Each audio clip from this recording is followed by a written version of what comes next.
For centuries, the world has been controlled by forces we were never meant to see.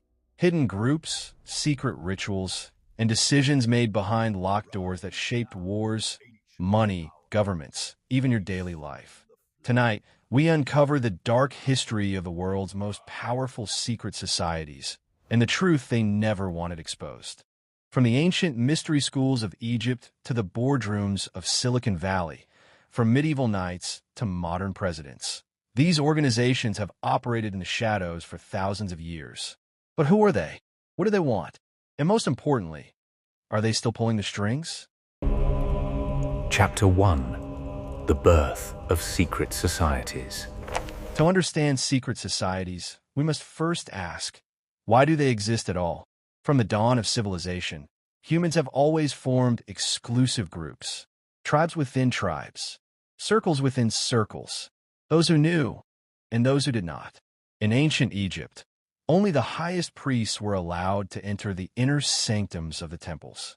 There, they performed rituals that common people could never witness.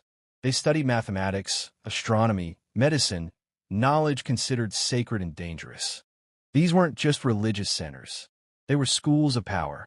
The pharaohs themselves were initiated into these mysteries, learning secrets that would help them control millions.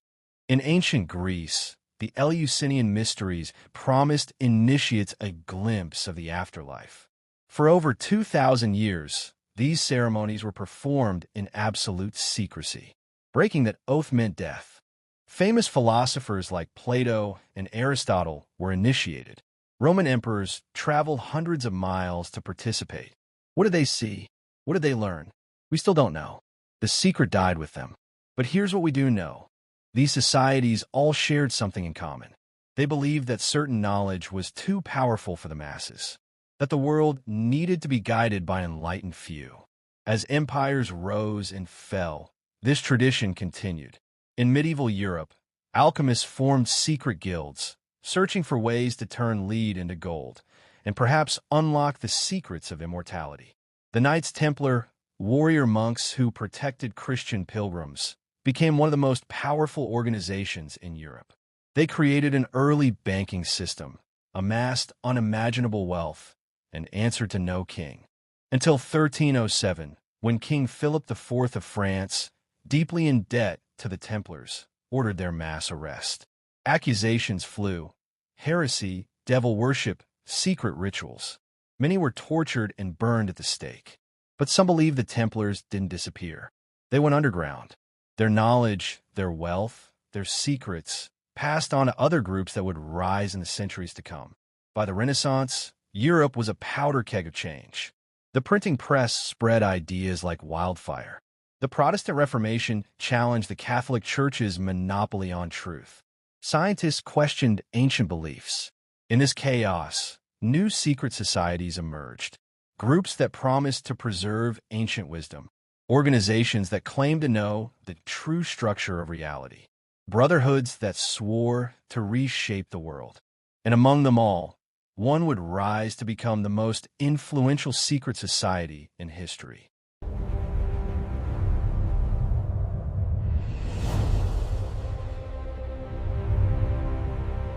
The Freemasons. No secret society has been more talked about, more feared, or more influential than this brotherhood that emerged from the stone dust of medieval construction sites. The story begins with actual stonemasons, craftsmen who built the great cathedrals of Europe. These builders possessed knowledge of geometry and architecture that seemed almost magical to common people. A miscalculation could bring a cathedral crashing down. Their skills were literally life and death. These masons formed guilds to protect their trade secrets. They developed signs and passwords so members could recognize each other and prove they'd been properly trained. When a mason traveled to work on a new cathedral, these secret signs ensured he'd be welcomed and paid fairly. But something changed in the 1600s. As cathedral building declined, these stonemason guilds began accepting members who had never laid a single stone. Philosophers, nobles, merchants, men of influence who were drawn to the Masons' symbols and rituals. In 1717, in a London tavern, 4 lodges united to form the Grand Lodge of England. This was the birth of modern Freemasonry. Within decades, lodges spread across Europe and to the American colonies like a carefully laid network of stones. Their symbols became iconic: the square and compass, representing morality and boundaries; the all-seeing eye, representing divine watchfulness; the letter G, standing for geometry, or perhaps something more. But Freemasonry was more than symbols. It was a revolutionary idea that men could gather as equals, regardless of birth or title. In lodges, a merchant could sit beside a duke. In a world of rigid hierarchy, this was radical. Which brings us to America. At least 9 signers of the Declaration of Independence were Freemasons. George Washington, Benjamin Franklin, Paul Revere, all brothers in the craft. When Washington laid the cornerstone of a U.S. Capitol in 1793, he wore his Masonic apron and used Masonic ritual. The layout of Washington, D.C. itself, some claim, is filled with Masonic geometry and symbols. Look at a dollar bill. The all-seeing eye above the pyramid, a Masonic symbol watching over the American experiment. In Europe, Freemasonry infiltrated the highest levels of power. Kings and princes joined. Mozart was a Mason. His opera, The Magic Flute, is filled with Masonic symbolism. Voltaire was initiated shortly before his death. Even some of Napoleon's marshals were Masons. The organization transcended borders, creating a network of influence that alarmed governments and churches alike. The Catholic Church issued multiple papal bulls condemning Freemasonry, calling it a threat to Christian civilization. In some countries, being a Mason meant imprisonment or death. This persecution only fueled the legends. Conspiracy theories spread. Masons secretly controlled governments. They orchestrated revolutions. They murdered those who revealed their secrets. So what's the truth? Today, there are millions of Masons worldwide. Most are ordinary men who meet for fellowship and charity. They'll tell you Freemasonry is simply a fraternal organization that teaches moral lessons through symbolic ritual. But the historical record is undeniable. For 2 centuries, an extraordinary number of influential men, presidents, prime ministers, industrialists, military leaders, have been Freemasons. Whether this represents a sinister conspiracy or simply networking among the elite remains a question that divides historians and conspiracy theorists to this day. But the Freemasons aren't the only group accused of secretly running the world. Another name sends even deeper chills down the spines of conspiracy theorists.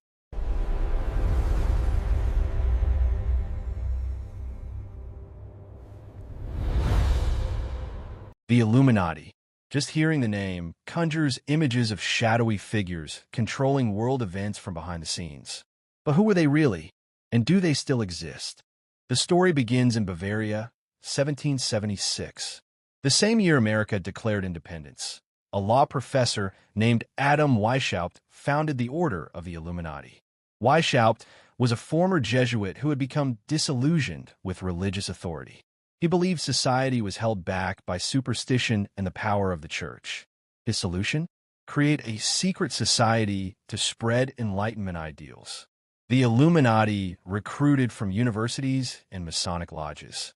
Members used code names from ancient Rome. Weishaupt himself was Spartacus. They communicated in cipher and invisible ink. The order had an elaborate hierarchy of degrees, each revealing more of the group's true purpose. Lower members thought they were simply joining a philosophical discussion group. Only those who advanced to the highest levels learned the Illuminati's ultimate goal: to gradually replace all existing political and religious structures with a new world order based on reason. By 1784, the Illuminati had recruited powerful members across Europe. Nobles, politicians, influential intellectuals, all sworn to secrecy, all working toward Weishaupt's vision. But then disaster struck. Bavarian authorities discovered documents revealing the group's existence and goals. The government was horrified. A secret organization trying to infiltrate and reshape society? This was treason. In 1785, the Bavarian government banned all secret societies. The Illuminati was forced underground. Weishaupt fled. Officially, the order was destroyed. Or was it? Just 4 years later, the French Revolution erupted. Monarchy overthrown. Church power shattered. Exactly what the Illuminati supposedly wanted. Conservative writers immediately blamed the Illuminati. They claimed the order had survived and orchestrated the entire revolution. Books and pamphlets spread the theory across Europe and America. Throughout the 1800s, every revolution, every political upheaval was blamed on the Illuminati. The group that existed for only 9 years became responsible for centuries of history. The theories evolved.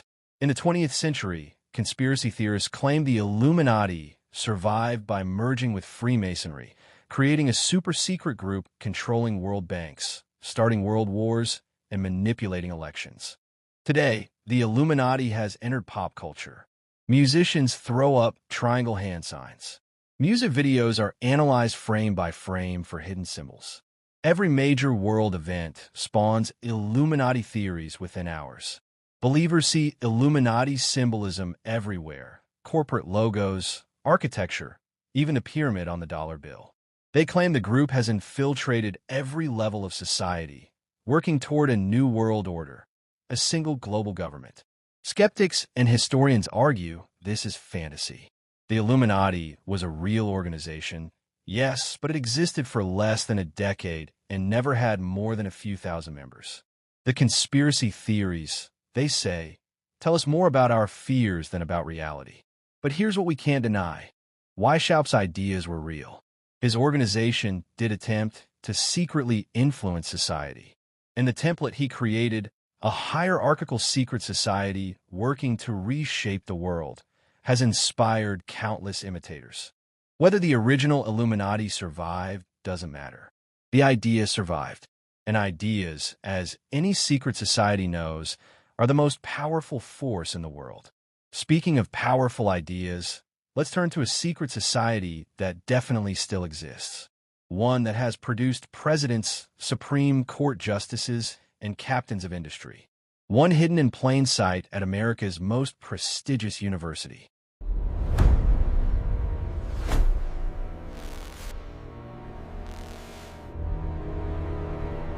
Yale University, 1832.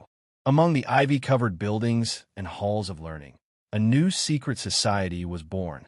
One that would become a breeding ground for America's elite. They called it Skull and Bones, also known as the Order. The society was founded by William Huntington Russell, whose family had made a fortune in the opium trade, and Alphonso Taft, whose son would become president. Their headquarters became known as the Tomb, a windowless, fortress-like building on the Yale campus.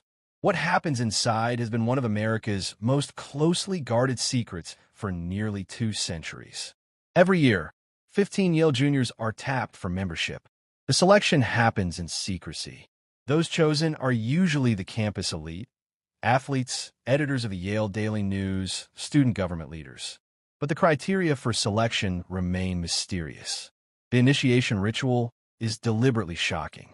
New members lie in coffins, recount their sexual histories, wrestle in mud. The point is psychological, to break down individual identity and forge absolute loyalty to the group. Inside the tomb, members meet twice a week. The building reportedly contains stolen artifacts, including possibly the skull of the Apache leader Geronimo, taken by Prescott Bush during a grave-robbing expedition. But Skull and Bones isn't famous because of its rituals. It's famous because of William Howard Taft, Chief Justice and President, the only person to hold both offices. Bones Man, Henry Luce, founder of Time, Life, Fortune, and Sports Illustrated, shaped American media for generations. Bones Man, George H.W. Bush, CIA Director, Vice President, President. Bones Man, George W. Bush, Governor, President. Bones Man, John Kerry, Senator, Presidential Candidate, Secretary of State. Bones Man. The list goes on. Supreme Court justices, senators, ambassadors, Fortune 500 CEOs, intelligence officials. The society has produced 3 presidents and countless power brokers.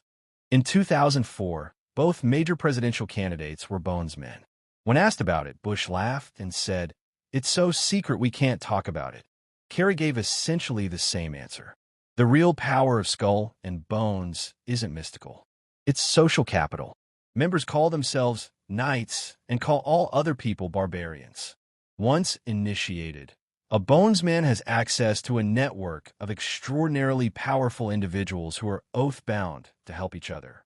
Need a job on Wall Street? There's a Bones man who can make a call. Want to enter politics? There's a network ready to support you. Applying to law school? A Bones man on the admissions committee might help. Over the years, some information has leaked out. A list of members, descriptions of rituals, photos of the tomb's interior. But the society's fundamental operations remain secret. Skull and Bones isn't alone. Yale has several other secret societies: Scroll and Key, Wolf's Head, Book and Snake. Harvard has the Porcellian Club. Princeton has eating clubs with secret initiation rites. These organizations represent a pipeline from elite universities to the commanding heights of American power. Critics call it undemocratic, a shadow aristocracy. Defenders say it's just networking among high achievers. Today, Skull and Bones has admitted women and diversified somewhat, but it remains intensely secretive and influential. Every Thursday and Sunday night, lights burn in the tomb. Inside, America's future leaders meet, bond, and forge the connections that will shape their careers and, by extension, the nation. But if secret societies and American universities seem powerful, they're nothing compared to the oldest and most secretive organization in Western civilization. One that has survived for 2,000 years. One that possesses secrets it will never reveal. Chapter 5: The Vatican's Hidden Orders. Beneath the grandeur of St. Peter's Basilica, beyond the famous Sistine Chapel, deep within the walls of Vatican City, lies the most extensive secret archive in the world. For nearly 2,000 years, the Catholic Church has accumulated documents, letters, records of trials, evidence of miracles, and accounts of events the world was never meant to know. The Vatican Secret Archives, recently renamed the Vatican Apostolic Archives to sound less sinister, contain over 50 miles of shelving, thousands of years of history, and access is highly restricted. Even qualified researchers can only examine 3 folders per day. They must know exactly what they're looking for. Browsing is not permitted. Some sections are sealed for 75 years, others for centuries, and certain documents may never be released. What's hidden in those sealed vaults? Official church history speaks of administrative records, diplomatic correspondence, financial accounts. But critics and historians suspect something more. The records of the Knights Templar trials, for instance, were sealed for 700 years. When finally released in 2007, they revealed that Pope Clement V secretly absolved the Templars of heresy. The public execution of Jacques de Molay and others was a political murder, not religious justice. The trial documents of Galileo are there, showing how the Church suppressed scientific truth for centuries. The archives from Pope Pius XII's reign during World War II remain partially sealed, fueling debate about the Vatican's relationship with Nazi Germany and its knowledge of the Holocaust. But the archives are just one layer of Vatican secrecy. Within the Church itself exist secret orders and societies that operate beyond public scrutiny. Opus Dei, the work of God, was founded in 1928 by Spanish priest Josemaria Escriva. It's a personal prelature with about 95,000 members worldwide. Many are ordinary Catholics, but some are numeraries who live in celibacy and practice corporal mortification, wearing painful devices under their clothes as penance. Opus Dei members have reached positions of significant influence: Supreme Court justices, FBI directors, corporate executives. Critics call it a cult within the Church, obsessed with secrecy and recruiting the powerful. Opus Dei insists it's simply a way for Catholics to pursue sanctification in daily life. The Society of Jesus, the Jesuits, were founded in 1540 by Ignatius of Loyola. They became the intellectual warriors of the Counter-Reformation, running universities and serving as confessors to kings. But their influence became so great that many Catholic countries expelled them in the 1700s, fearing they'd become a state within a state. For 41 years, the Jesuit order was suppressed by the Pope himself. Today, the current Pope is a Jesuit, Francis, the first Jesuit Pope in history. He leads a church struggling with scandal and declining membership. Yet the Jesuits remain powerful, running universities and shaping Catholic theology. Then there's the Institute for the Works of Religion, the Vatican Bank. Supposedly founded to handle the church's finances, it has been embroiled in scandal for decades.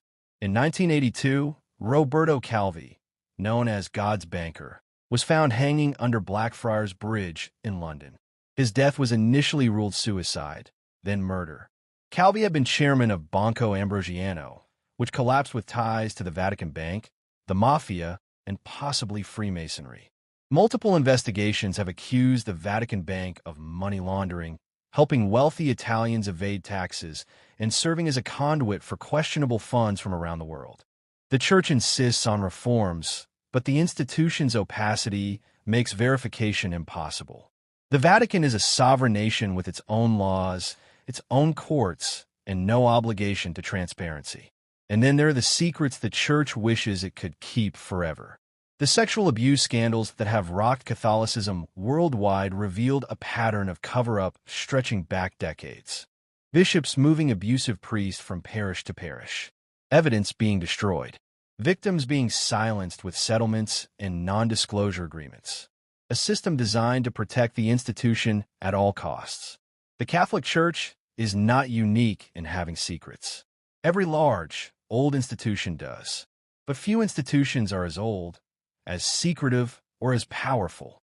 For 2 millennia, the Vatican has influenced empires, shaped wars, and guided billions of souls.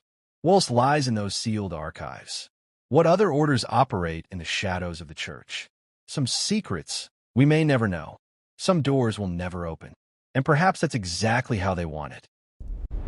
Chapter 6. Do secret societies still rule today? We've journeyed from ancient Egypt to the halls of Yale, from Bavarian meeting rooms to the Vatican's seal vaults. We've seen how secret societies have influenced history for thousands of years. But that was then. What about now?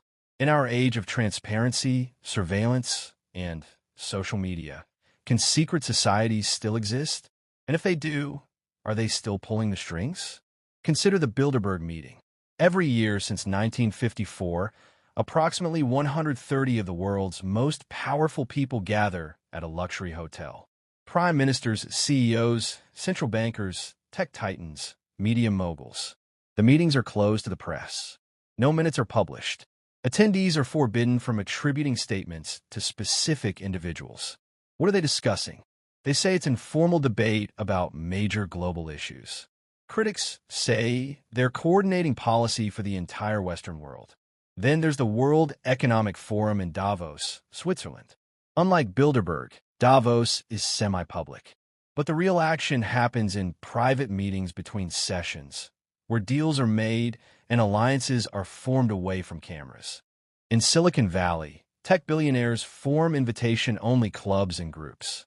They meet in secrecy to discuss artificial intelligence, genetic engineering, and the future of humanity. These aren't ceremonial societies with rituals. They're networks of power operating through private communication and personal relationships. Some gather at Bohemian Grove, a 2,700-acre campground in California where the world's elite perform strange theatrical ceremonies beneath towering redwoods. Presidents, corporate titans, artists, and military leaders have attended. Women are excluded. Photography is forbidden. Consider the central banking system. The Federal Reserve, the European Central Bank, the Bank of International Settlements. These institutions make decisions that affect billions of lives. They operate independently of governments. Their meetings are private. Their decision-making processes are opaque. Or think about policy think tanks like the Council on Foreign Relations, the Trilateral Commission, and the Royal Institute of International Affairs. Their members include former presidents, secretaries of state, media executives, and business leaders. They publish some research publicly, but their internal discussions and true influence remain hidden. The largest investment firms, BlackRock, Vanguard, State Street, control trillions in assets and own significant stakes in almost every major corporation. A handful of people decide how that money flows, which companies succeed, which industries thrive. They're not a secret society, but their power is exercised largely out of public view. Even activism has gone underground. Groups like Anonymous operate as decentralized secret networks, launching cyber attacks against governments and corporations. No membership roles, no formal hierarchy, just shared goals and encrypted communication. The cryptocurrency movement began with an anonymous creator, Satoshi Nakamoto, whose identity remains unknown. The blockchain promises to disrupt traditional power structures, but new tech elites are already forming around it, creating exclusive networks of influence. In our modern surveillance state, true secrecy might seem impossible. Yet perhaps that's the ultimate disguise. Secret societies don't need hoods and candles anymore. They hide in plain sight as exclusive conferences, networking groups, and investment partnerships. The form has changed, but the function remains the same. Small groups of powerful people, meeting privately, making decisions that affect everyone else. So do secret societies still rule the world? The answer depends on how you define secret society. If you're looking for rogue figures chanting in underground chambers, you'll be disappointed. But if you define secret societies as exclusive networks of the powerful making consequential decisions outside public scrutiny, well, they're everywhere. Are we all puppets being manipulated by hidden masters? That's probably too simple. The world is complex. Power is distributed across many institutions, many groups, many individuals. But here's what history teaches us. Power prefers privacy. Those who have it prefer to exercise it away from public examination. And whenever the powerful gather in secret, they're making decisions that serve their interests, which may or may not align with ours. The symbols have changed. The all-seeing eye has become the Google logo. The pyramid has become organizational charts of multinational corporations. But the principle remains, a few decide for the many. So what can we do? First, stay aware. Question who makes the decisions that affect your life and how those decisions are made. Second, demand transparency. The greatest weapon against secret power is exposure. Support investigative journalism. Protect whistleblowers. Use transparency laws to force disclosure. The powerful will always seek to operate in shadows, but we don't have to let them. Throughout history, secret societies have shaped our world, sometimes for better, often for worse. They preserved knowledge and suppressed it. They've promoted enlightenment and enforced oppression. They've built nations and started wars. But here's the ultimate truth that every secret society fears. Real power doesn't come from secrecy. Real power comes from people united, informed, and determined to shape their own future. The secrets of the past have been revealed. The question is, what secrets are being kept today? And more importantly, what are we going to do about them? The real power is never on stage. It's always behind the curtain. But once you know the curtain is there, you can't unsee it. If this journey into the hidden corners of history opened your eyes, then don't stop here. Subscribe to the channel, hit the bell icon, and join us as we continue uncovering the mysteries that shaped our world. The stories they never wanted you to know.